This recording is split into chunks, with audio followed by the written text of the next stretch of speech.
तो एक लकड़हारा एक नदी किनारे एक पेड़ पर चढ़ा लकड़ी काट रहा था। तो उसके हाथ से कुल्हाड़ी फिसल के नदी में गिर गई। अब वो रोने लगा कि अब कैसे चलेगी जिंदगी, कैसे लकड़ी काटेंगे, कैसे घर चलाएंगे।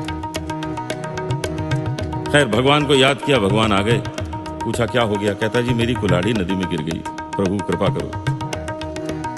तो भगवान ने कहा अभी निकाल देते हैं, तू तो बड़ा अच्छा आदमी है, भक्त आदमी है।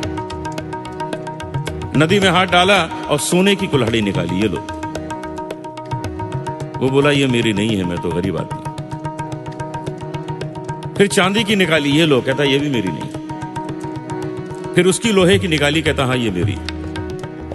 तो भगवान बहुत प्रसन्न हुए, कहने लगे तू ईमानदार भी बहुत है, तीनों कुल्हाड़ी ले जाओ, मजे करो।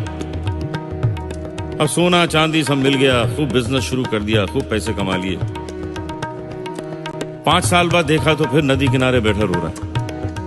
तो भगवान फिर आ गए कि अब क्या हो गया? वो बोला अब तो बहुत बड़ी प्रॉब्लम हो गई। पूछा क्या हो गया? बोला मेरी वाइफ जो है वो नदी में गिर गई। तो भगवान ने कहा निकाल देते हैं, थोड़ी तो इतनी मदद की थी मैंने पिछली बार, तू तो बड़ा अच्छा आदमी है। नदी में हाथ डाला और करीना कपूर को निकाला। पूछा यही है? कहता हाँ जी यही है। तो भगवान बोले यार इस मामले में तो तू गड़बड़ है। वो बोला नहीं प्रभु मैं बिल्कुल गड़बड़ नहीं हूं, मैं कह दूंगा ये मेरी नहीं है। फिर आप कटरीना कैफ निकालेंगे, मैं कहूंगा मेरी नहीं है। फिर आप मेरी बीवी निकालेंगे, तो 3 क्या करूंगा? जो पहली है उसके साथ चलाएंगे।